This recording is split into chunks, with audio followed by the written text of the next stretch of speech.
नमस्कार, माउन्टेन समाचारमा स्वागत छ। म सचिता बुढाथोकी। नमस्कार, म खुशबु दास। सुरुमा अहिलेसम्मका मुख्य समाचार।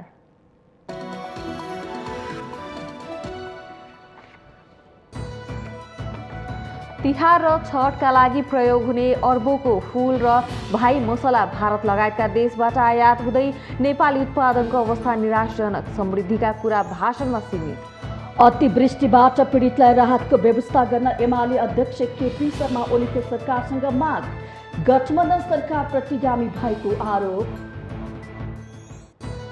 अर्डी इलेक्सन सम्भव नभएको नेपाली काङ्ग्रेसका वरिष्ठ नेता रामचन्द्र पौडेलको टिप्पणी। संसदको काम कारबाही अगाडि बढाएर सरकारले आफ्नो क्षमता देखाउनु पर्ने भनाई।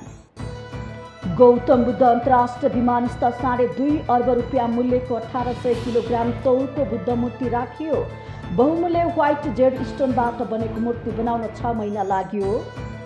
बेमौसमी वर्षाले 7 अर्ब 22 करोड बराबरको धानमा क्षति भएको कृषि मन्त्रालयको प्रारम्भिक तथ्याङ्क। 3 वर्षमा धानमा आत्मनिर्भर हुने सरकारको योजनामा धक्का। ताइवानका सम्बन्धमा अमेरिकी राष्ट्रपति जो बाइडेनको अभिव्यक्तिप्रति चीनको आक्रोश। ताइवानका सम्बन्धमा बोल्दा शब्द चयनमा सतर्कता अपनाउन सुझाव।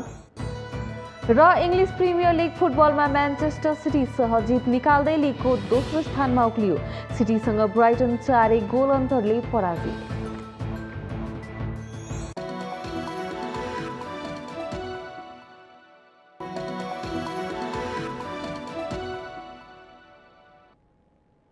अब समाचार विस्तारमा।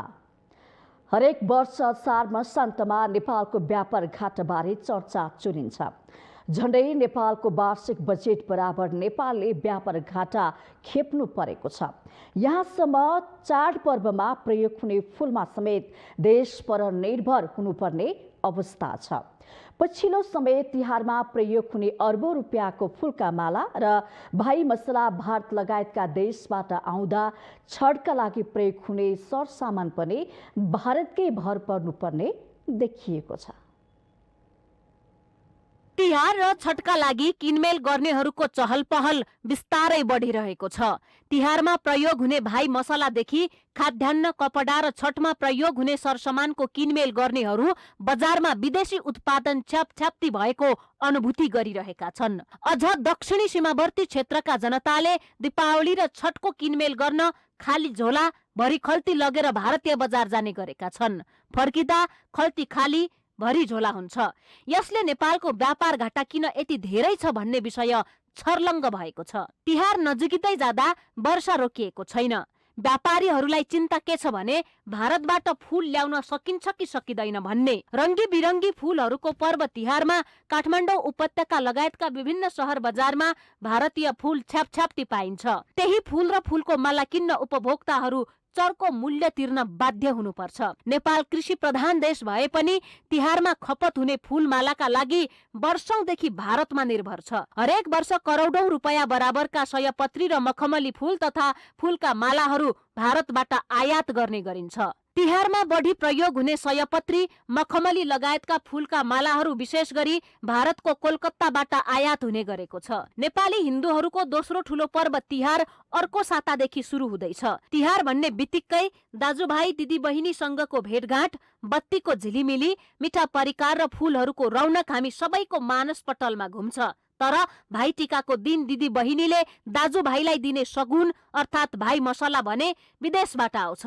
बदाम, काजु, ओखर, पिस्ता, किसमिस, छोक्रा, मखना, नरिवल लगायतका प्राय जसो परिकार विदेशबाट आयात गरिन्छ। दैनिक उपभोग्य वस्तुमा विदेशीको भर पर्नुपर्ने नेपालीहरूले चाडबाडमा पनि विदेशीकै भर पर्नुपर्ने अवस्था छ। नेपालमा चीन, Bharat, America, Vietnam, UAE, Qatar, Thailand लगायतका मुलुकबाट भाइ मसला आउँछ। भन्सार विभागको तथ्याङ्क अनुसार 1 अर्ब रुपियाँ भन्दा बढीको भाइ मसला हरेक वर्ष आयात हुने गरेको छ। कृषि प्रधान देश नेपालमा हरेक वर्ष आयात हुने धान चामलको मात्र आयात होइन, फूलको आयातले समेत कृषि प्रधान देशलाई गिज्जाइरहेको छ। नेताहरूले देशलाई आत्मनिर्भर बनाउने नाराको रटान लगाउन छोडेका छैनन्, तर आयातले भने धेरै ठूलो फड्को मारिसकेको छ। वर्षेनी अर्बौं रुपैयाँ बराबरको अन्न आयात हुँदै आएको छ। भन्सार विभागको तथ्याङ्क अनुसार गत वर्ष झण्डै 45 अर्ब बराबरको चामल मात्रै आयात भएको छ। नेपालमा करिब 60% जनता कृषिमा आबद्ध छन् भनिन्छ, तर देशको अर्थतन्त्रमा कृषि क्षेत्रको योगदान जम्मा 28% मात्र छ।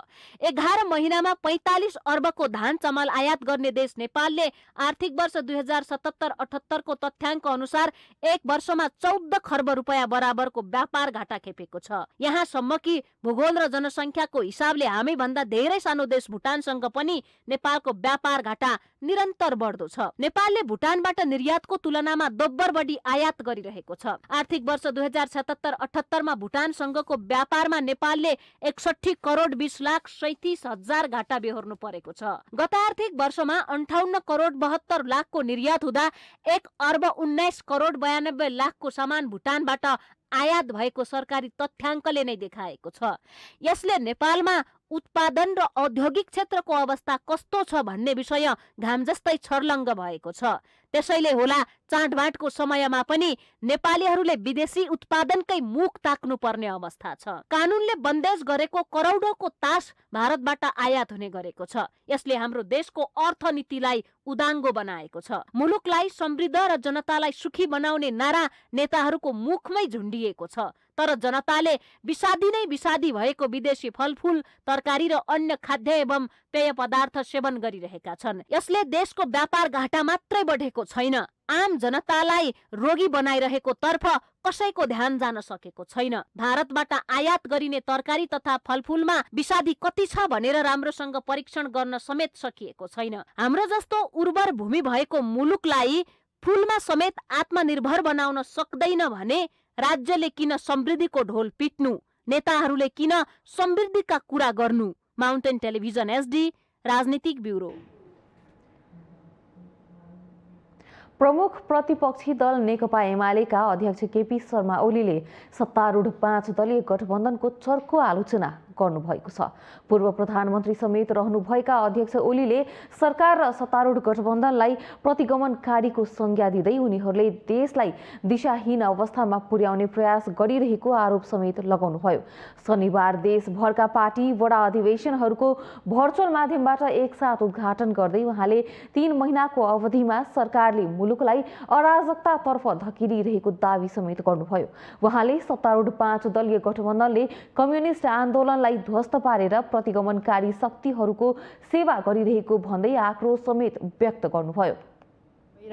भएका र भइरहेका गतिविधिहरू प्रतिगामी गतिविधिहरू र ती गतिविधिहरू त्यस्ता प्रतिगामी गतिविधिहरूका विरुद्ध जसको नेतृत्व यो गठबन्धन भन्ने अहिले जुन छ 5 दलीय भन्ने गरेको छ, त्यो 5 दलीय भनिएको गठबन्धन जो प्रतिक्रियावादी प्रतिगामी गठबन्धन हो, जो कम्युनिस्ट आन्दोलनलाई ध्वस्त पार्ने, कम्युनिस्ट सरकार ढाल्ने, कम्युनिस्ट आन्दोलन फुटाउने र प्रतिक्रियावादीहरूका पाउमा सेवा अर्पण गर्ने र दक्षिणपन्थी नेतृत्वको दक्षिणपन्थी जनविरोधी दमनकारी दिशाहीन त्यस्तो सरकार स्थापना गर्ने जुन काम गरिरहेको छ।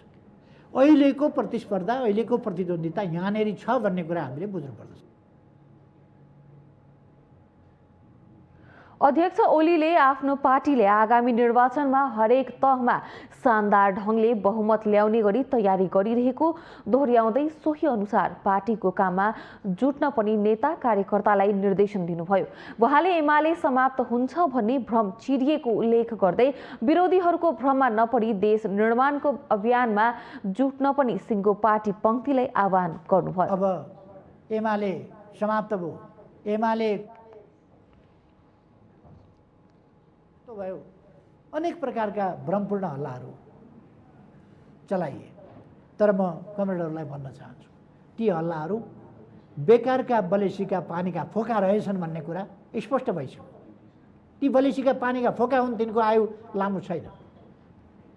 तिनीहरूले हामीलाई बदनाम गर्न खोजे, चरित्र हत्या गर्न खोजे, लामा लामा दस्तावेजहरूमा तथाकथित झुटा लान्छित त्यस्ता आरोपहरू हामीमाथि लगाउन खोजे, तर ती सबै कुराहरू निरर्थक साबित भए। एक समय लड्डु खाने जमाना चल्यो।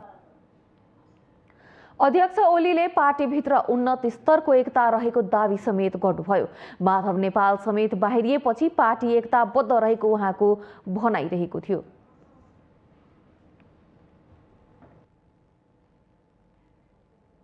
नेपाली कांग्रेसका वरिष्ठ नेता रामचन्द्र पौडेलले अहिलेको सरकार कुनै पनि हालतमा नढल्ने र अर्ली इलेक्सन पनि सम्भव नभएको स्पष्ट पार्नु भएको छ। सुदूरपश्चिम प्रदेशको बाढी पहिरो प्रभावित क्षेत्रको भ्रमणको क्रममा कैलालीको धनगढी पुग्नुभएका नेता रामचन्द्र पौडेलले पत्रकारहरूसँग संक्षिप्त कुराकानी गर्दै यस्तो बताउनु भएको हो। आफ्नै पार्टी सभापतिको नेतृत्वमा अदालत गएर अदालतको आदेशमा संसद पुनर्स्थापना भएर बनेको सरकारले समय नपुग्दै संसद विघटन गरी चुनावमा जान सम्भव नरहेको उहाँको तर्क छ। दुई पटक संसद पुनर्स्थापना भइसकेको अवस्थामा अर्ली इलेक्सनको कुरा गर्न नमिल्ने नेता पौडेलले बताउनुभयो। संसदको पूर्णकालको लागि आफूहरू लडेकाले अर्ली इलेक्सनको कुरा सम्भवै नभएको र यो संसदले 5 वर्ष कार्यकाल पूरा गर्ने पौडेलले स्पष्ट पार्नुभयो। अर्को सन्दर्भमा पौडेलले अहिलेको सरकार कुनै हालतमा नढल्ने दावी गर्नु भएको छ। केही दिन अघि एमाले अध्यक्ष केपी शर्मा ओलीले आफूले ढाल्दिन चाहे सरकार 1 हप्तामै ढालिदिन सक्ने भन्दै दिएको अभिव्यक्तिको कुनै अर्थ नभएको पौडेलको भनाइ छ।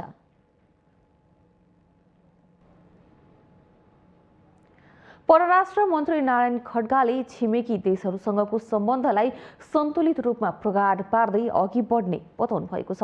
उदयपुरको बेलका नगरपालिकामा आयोजित शुभकामना आदान प्रदान कार्यक्रममा मन्त्री खड्गाले सन्तुलित सम्बन्धबाट मात्र देश अघि बढ्ने बताउनु भएको हो। उहाँले उदयपुरको बेलका चौदण्डेगढी लगायतका नगरपालिकामा वर्षायामको बाढीले पुर्याउँदै आएको क्षतिलाई दीर्घकालीन समाधान सहितको योजना ल्याइने प्रतिबद्धता व्यक्त गर्नुभयो। त्यसै गरेर चाहिँ बेलगा नगरपालिकाको वार्ड नम्बर 2 लगायत त्यसपछि उतातिर फेरि उहाँ गएर चाहिँ चौधरी नगर त्यहाँसम्म छुन्छ र पुरै यो भेग पसिदियो भनेदेखि त पुरा तहस नहस सामने गरेर यो ठुलो क्षति हुन्छ। म यो बारेमा सचेत छु। अस्ति पनि भर्खर चाहिँ भारत नेपालको यो चाहिँ नदी नियन्त्रण सम्बन्धीको चाहिँ जुन समिति छ त्यसमा पनि यो कुरा राखेर अगाडि बढाउने भनेर मैले पटक पटक कुरा लागेको छु। बेलकाको वडा नम्बर 8 स्थित रामपुर, वडा नम्बर 5 को घुम्ने र वडा नम्बर 1 को अम्बासीमा चियापान तथा शुभकामना आदान प्रदान कार्यक्रम आयोजना गरिएको थियो। वर्षायाममा कोशीमा आएको बाढीबाट सिर्जित समस्या समाधानका लागि केन्द्रबाट बृहत योजनाका साथ प्रक्रिया अघि बढेको सरकारवालाको भनाइ छ। खेल्नु भएको भूमिका यहाँको नदी नियन्त्रणका कुरा, सडकका कुरा, बिजुलीका कुरा, स्कुल शिक्षा र स्वास्थ्यका कुरामा उहाँले पुर्याउनु भएको योगदान उदयपुरवासीका निमित्त अवस्मरणीय भएर रहनेछ। सौभाग्यवश आज हाम्रो मत सदुपयोग भएको छ। अस्ति यो विशाल झरीबाट झन्डै झन्डै तपाईँलाई बेलगा नगरपालिका वडा नम्बर 9, 3, 2 हुँदै हाम्रो यो 8लाई पनि त्यतिकै असर गरेको छ। त्यो नदी वास्तवमा 2 वर्ष यता पुल निर्माण भएदेखि पश्चिम कटान सुरु भएको छ। दर्शकलाई धेरै थाहा छ त्यो। तर पनि अहिले के आएको छ भने हिजो नेपाल भारतको समझौता हुँदै गर्दा त्यसका दुवैपट्टि भएका क्षतिको बारेमा भारत सरकारले गर्नुपर्नेछ। कार्यक्रममा सहभागीहरूले मन्त्री खड्कालाई छिमेकी देशहरूसँगको सम्बन्धमा व्यावहारिक सुधार गर्दै राष्ट्रहितमा अघि बढ्न सुझाएका थिए।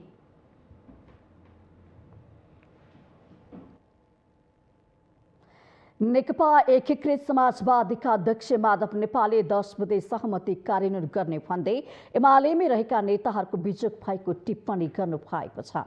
बिहिबार एकीकृत समाजवादीको काठमाडौँमा आयोजित एक कार्यक्रममा बोल्दै अध्यक्ष नेपालले एमालेमै रहेका नेताको ओलीकै कारण बिजोग भएको बताउनु भएको हो।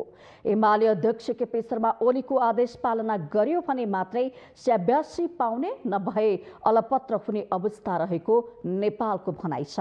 ओलीको आदेश पालना गर्यो भने मात्रै उसले स्याब्यासी पाउँछ, ऊ त्यहाँ बस्न पनि सक्छ। आदेशको पालना गरेन भने ट्याउ ट्याउ गरेको भनेर सुन्नुपर्छ भन्दै नेपालले व्यङ्ग्य समेत गर्नुभयो। ओलीमा कुनै छलफल नगर्ने, कसैको सम्मान नगर्ने प्रवृत्तिकै कारणले गर्दा आफूहरूले एमालेबाट विद्रोह गर्नु परेको नेता नेपालको भनाइ छ। साथै फरक प्रसङ्गमा उहाँले एमालेको संस्थापक आफै भएको बताउँदै त्यति बेला केपी शर्मा ओली कहीँ नदेखेको पनि दाबी गर्नुभयो। माउन्टेन समाचारमा पालो भएको छ विश्रामको।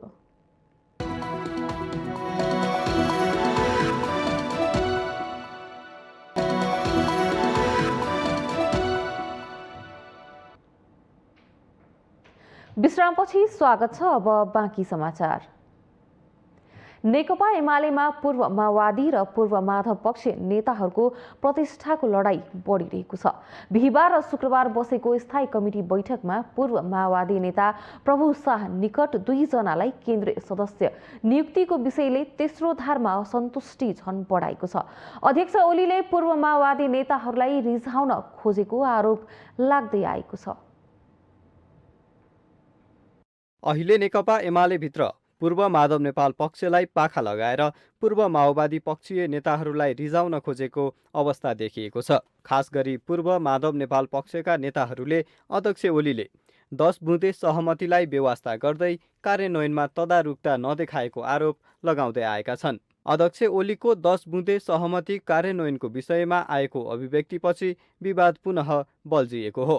बिहिबार र शुक्रबार बसेको स्थायी कमिटीमा ओली 10 बुँदे सहमति कार्यान्वयनमा गम्भीर नभएको भन्दै 10 बुँदे कार्यान्वयन गर्ने कार्यदलका संयोजक भीम रावलले संयोजक पदबाटै राजीनामा दिनुभएको छ। रावलले 10 बुँदे सहमति कार्यान्वयन गर्नुको साटो प्रभु शाहलाई खुसी पार्न 2 जना नेतालाई केन्द्रीय सदस्यमा मनोनयन गरेकोमा बैठकमा चर्को असन्तुष्टि समेत जनाउनु भएको छ।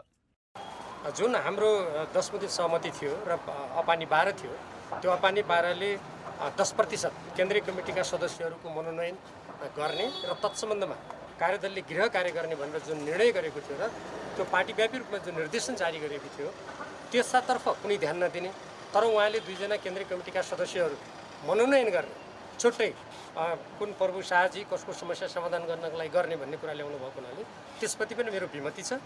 एमालेमा तेस्रो धार मानिने पूर्व माधव पक्षका नेताहरूले 10 बुँदे कार्यान्वयनको रटान लगाए पनि अध्यक्ष ओलीले भने बेवास्ता गरिरहेको अवस्था छ। जेठ 2 अनुसार सुदूरपश्चिम प्रदेशको इन्चार्ज भीम रावल हुनुपर्नेमा पूर्व माओवादी नेता लेखराज भट्टलाई जिम्मेवारी दिइएको छ। त्यसैगरी प्रवक्ताको जिम्मेवारीमा प्रदीप गेवाली वा योगेश भट्टराई भन्ने विषयमा पनि अलमल देखिएको थियो।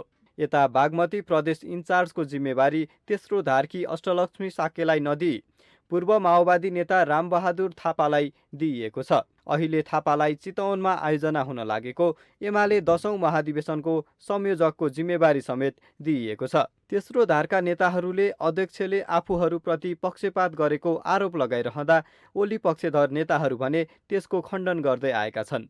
नेकपा एमाले सिङ्गो देशलाई नेतृत्व गर्नुपर्ने पार्टी, यसले यस्ता ससाना कुराहरूमा अल्झिनु हुँदैन। हामीले त अहिले समेटिएका मात्रै होइन, माओवादीमा रहनुभएका अरू थुप्रै कम्युनिटहरूलाई पनि समेट्न चाहन्छौँ र एकीकृत पार्टी निर्माण गर्न चाहन्छौँ। यसमा चाहिँ कसैलाई भेदभाव गर्ने, कसैलाई नजिक र कसैलाई टाढा गर्ने भन्ने प्रश्न नै हुँदैन। पार्टीलाई झन् बढी हामी सुदृढ गर्न चाहन्छौँ। त्यस अर्थमा उहाँहरूलाई कसैलाई त्यस्तो परेको होला, तर यथार्थ त्यो होइन। एमालेमा 10 बुँदे सहमतिको विषयमा जति ढाकछोप गरिए पनि पूर्व माओवादी र पूर्व माधव पक्षका नेताहरूबीच प्रतिष्ठाको लडाईँ कायम नै छ। यता अध्यक्ष ओलीको पछिल्लो अभिव्यक्ति र निर्णयहरूले पनि पूर्व माओवादी पक्षलाई रिझाउन खोजेको जस्तो देखिन्छ। यसो गर्दा तेस्रो धारका नेताहरूको असन्तुष्टि दिनानुदिन बढ्दो छ। कार्यदल संयोजकबाट उपाध्यक्ष भीम रावलले राजीनामाको घोषणा गर्नु यसैको उपज हो। माउन्टेन टेलिभिजन एचडीका लागि क्यामेरामा विक्रम साक्यका साथमा सुजन चालिसे, राजनीतिक ब्युरो। राष्ट्रिय प्रजातन्त्र पार्टी राप्रपाले आसन्न महाधिवेशनको लागि विभिन्न 54 जिल्लामा अधिवेशन सम्पन्न गरेको छ।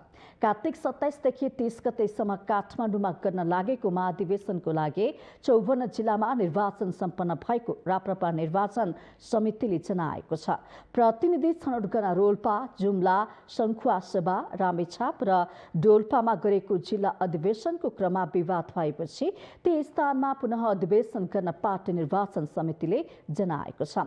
क्षेत्रीय प्रतिनिधि छनौट गरी अधिवेशन गर्दै आएको राप्रपाले पहिलो पटक सक्रिय सदस्यको आधारमा प्रतिनिधि छनौट गर्न लागेको हो। अधिवेशन गर्न बाँकी रहेका 23 जिल्लामा कार्तिक 14 गतेसम्मको समय अवधि तोकिएको छ।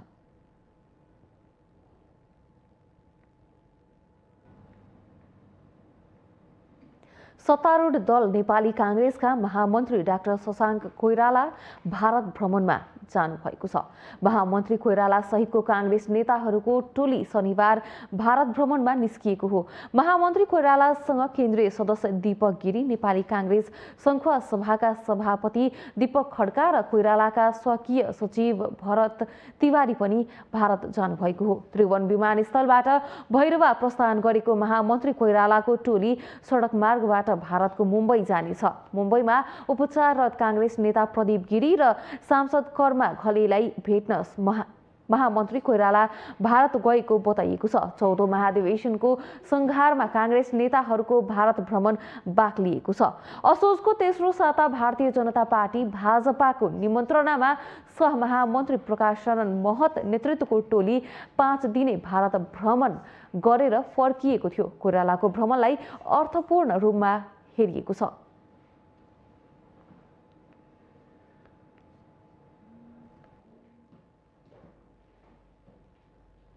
नेपाल बार एसोसिएसनले न्यायाधीश हरिकृष्ण कार्कीको संयोजकत्वमा गठित समितिको प्रतिवेदन 15 दिनभित्र लागू गर्न प्रधान न्यायाधीश चोलेन्द्र शमशेर राणालाई अल्टिमेटम दिएको छ। महासचिव लीलामणि पौडेलद्वारा जारी विज्ञप्ति मार्फत प्रधान न्यायाधीश राणालाई बारले 15 दिने अल्टिमेटम दिएको हो। बारले गोला प्रथाबाट मुद्दाको पेशी तोक्ने काम थाल्ने कार्यतालिका र प्रतिबद्धता दिन प्रधान न्यायाधीशलाई 15 दिनको समय दिएको छ। न्यायाधीश कार्की संयोजकत्वको समितिले 2 महिना अघि अदालतमा मुद्दाको पेशी र इजलास गठन सम्बन्धी काममा सुधार गर्न प्रधान न्यायाधीशलाई प्रतिवेदन बुझाएको थियो। अदालतमा स्वचालित प्रणालीबाट पेशी तोकिनुपर्ने र यस्तो प्रणाली थाल्न समय लाग्ने भएकाले तत्कालको लागि गोला प्रथा प्रणाली अवलम्बन गर्न सर्वोच्चले नै गठन गरेका अध्ययन समितिहरू र बारले बेला बेलामा सुझाव दिँदै आएका छन्। यसअघि प्रधान न्यायाधीश राणाले कार्तिक 1 देखि गोला प्रथामा जाने प्रतिबद्धता बारका प्रतिनिधिसँग गरे पनि अहिले आलटाल गरेको आरोप समेत बारले लगाएको छ। महासचिव पौडेलले बार बैठकको शुक्रबारको निर्णयबारे प्रधान न्यायाधीश राणालाई आइतबार भेटेर जानकारी गराउने पनि बताउनु भएको छ।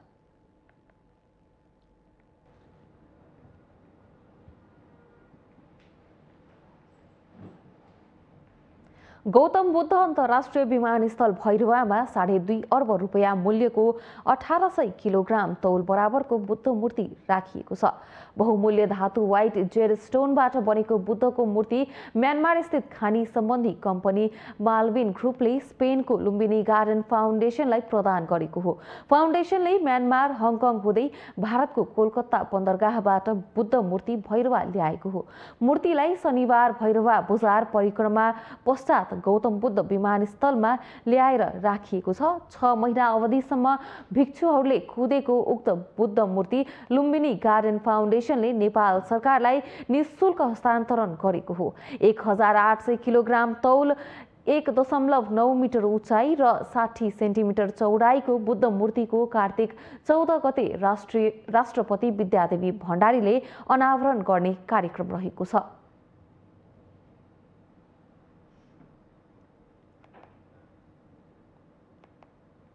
माउन्टेन समाचारमा पालो भएको छ विश्रामको।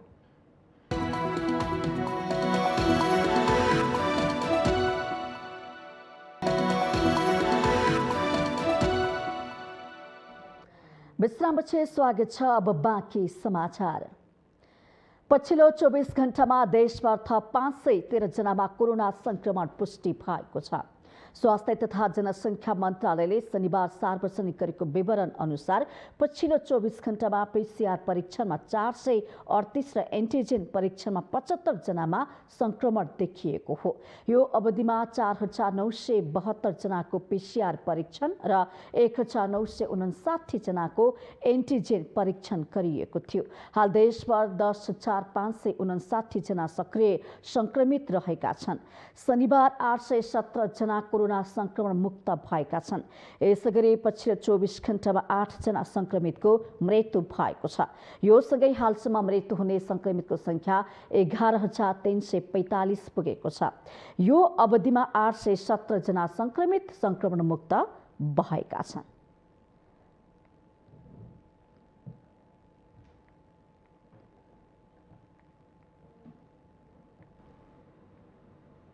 बाढीको पानी पसेर बन्द रहेको विराटनगर विमानस्थल शनिबारदेखि सञ्चालनमा आएको छ। विमानस्थल शनिबार बिहानदेखि सञ्चालनमा आएको हो। नेपाल नागरिक उड्डयन प्राधिकरणले विराटनगरमा बिहानदेखि दिउँसो 5 बजेसम्म दिनको उज्यालोमा मात्रै मौसम अनुकूल उडान गर्ने अनुमति दिएको हो। 2 दिनसम्म उपकरणहरूको परीक्षणपछि विमानस्थल सञ्चालनमा आएको हो। जलमग्न भएपछि 3 दिनदेखि विमानस्थल बन्द थियो। खोलामा आएको बाढी विमानस्थलमा पसेकोले धावन मार्ग, पार्किङ एरिया लगायतका ठाउँ डुबानमा परेका थिए।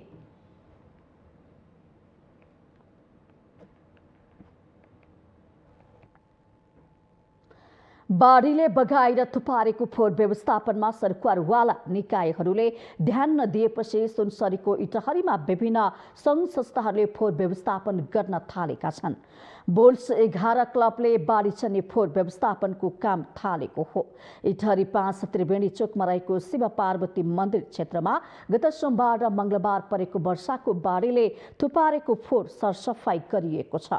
प्राकृतिक विपत्ति र त्यसले पुर्याउन सक्ने क्षतिलाई मध्यनजर गर्दै तपाईहरू मात्र एक्लो हुनुहुन्न, हामी छौं भन्ने नाराको साथै बाढी चन्ने फोहोर व्यवस्थापनको अभियान सुरु गरेको बताइएको छ। बाढी आएको 4 दिन बितिसक्दा समेत सम्बन्धित निकायहरूले थुप्रिएको फोहोर व्यवस्थापनमा चासो दिएका छैनन्।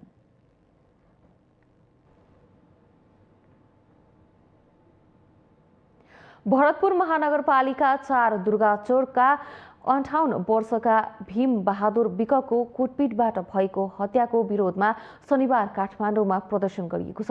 अधिकार कर्मीले माइती घरमा भेला भई दशैंको महानवमीको दिन भएको भीम बहादुरको हत्याको विरोधमा प्रदर्शन गरेका हुन्। उनीहरूले जातीय विभेदकै कारण भीम बहादुरको हत्या भएको भन्दै विभेद अन्त्य गर्न माग गरेका छन्।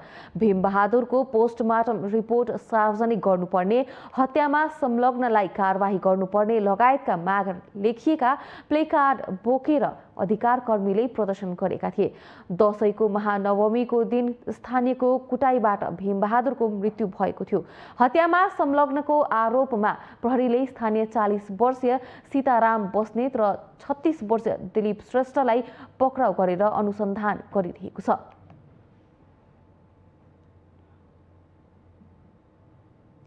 हामीसँग आर्थिक अन्तर्राष्ट्रिय र खेल समाचार बाँकी नै छन्। माउन्टेन समाचारमा पुनः पालो भएको छ विश्रामको।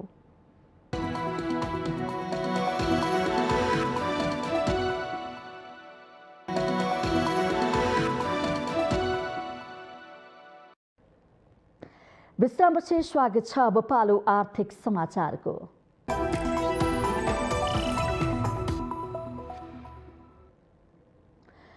गत हप्ता देशका विभिन्न स्थानमा भएको बेमौसमी वर्षाले 7 अर्ब 22 करोड बराबरको धानमा क्षति भएको कृषि मन्त्रालयले प्रारम्भिक तथ्याङ्क सार्वजनिक गरेको छ। प्रदेश 2 बाहेकको प्रारम्भिक तथ्याङ्क मात्रै भएकोले क्षतिको यो रकम अझै बढ्ने निश्चित छ। यस्तो अवस्थाले 3 वर्षमा धानमा आत्मनिर्भर हुने योजनामा समेत ठूलो बाधा उत्पन्न भएको छ। लुम्बिनी प्रदेशको 4 अर्ब 51 करोड र सुदूरपश्चिम प्रदेशमा 1 अर्ब 91 करोड बराबरको धान नष्ट भएको कृषि मन्त्रालयको प्रारम्भिक अनुमान छ। प्रदेश 1 मा 80 करोडको धान नष्ट भएको मन्त्रालयले जनाएको छ। प्रदेश 2 को क्षतिको विवरण आएको छैन। यो अवस्थाले वर्षैनी भारत, बंगलादेश लगायतका देशबाट अरबौंको धान भित्रिने गरेको नेपालमा यस वर्ष पनि त्यो अझै बढ्ने स्पष्ट नै भइसकेको छ। यसबाट चुलिएको व्यापार घाटाको आकार समेत अझै बढ्न सक्ने विश्लेषण हुन थालेको छ। नेपालमा उन्नत बिउको प्रयोग नहुनु, समयमै मल नपाउने र निर्वाहमुखी खेती प्रणाली चलिरहेको अवस्थामा बेमौसमी पानीको प्रभावका कारण उत्पादनमा कमी आउँदा साना किसानले रोजगारी गुमाउनुका साथै खाद्य सङ्कट निम्तिन सक्ने कृषि विज्ञहरूको ठम्माई छ। कुल ग्रास्त उत्पादनमा कृषि क्षेत्रको 25% योगदान हुँदा धानले मात्रै 11% हिस्सा ओगटेको छ। नेपालको धान बालीको मुख्य क्षेत्र भनेको प्रदेश 1, 2 र लुम्बिनी प्रदेश हो, तर बेमौसमी वर्षाको असर यी क्षेत्रमा परेको छ। मन्त्रालयका अनुसार यस वर्ष धान उत्पादन 6% सम्म घट्ने देखिएको छ। कृषि मन्त्रालयका अनुसार चालु आर्थिक वर्षमा 14,73,474 हेक्टर जमिनमा धान खेती भएको छ। नेपालमा वार्षिक 2.5 खर्ब बढीको धान उत्पादन हुँदै आएको र सरकारले 3 वर्षमा धानमा आत्मनिर्भर हुने योजनामा समेत बेमौसमी वर्षाले प्रभाव पारेको छ। भन्सार विभागका अनुसार अघिल्लो महिना 5 अर्ब बढीको धान र चामल आयात भएको छ। विभागका अनुसार धान भारत, बंगलादेश, अमेरिका, फिलिपिन्सबाट ल्याइएको हो। गत आर्थिक वर्ष 2077-78 सालमा 50 अर्ब बढी बराबरको धान चामल आयात भएको भन्सार विभागको तथ्याङ्क छ। माउन्टेन टेलिभिजन HD आर्थिक ब्युरो। यो सँगै हामी माउन्टेन समाचारको अन्त्यमा आइपुगेका छौं। जाँदा जाँदै मुख्य समाचार पुनः एकपटक।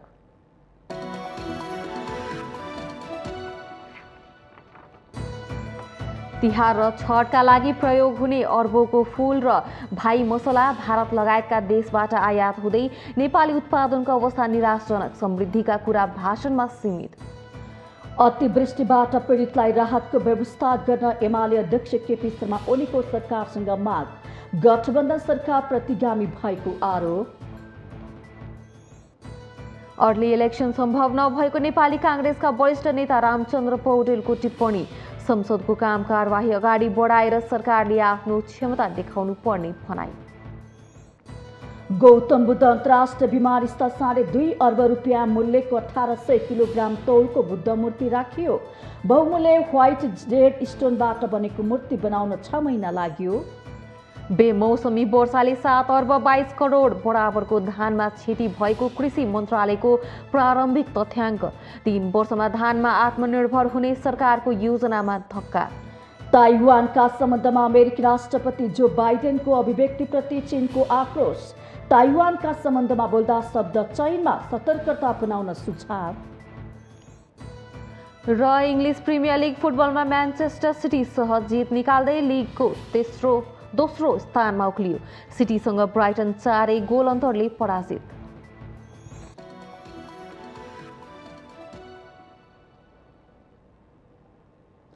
माउन्टेन समाचार अहिलेलाई सकियो। सत्य, तथ्य र निष्पक्ष समाचारको लागि हेर्दै रहनुहोला माउन्टेन टेलिभिजन HD। नमस्कार।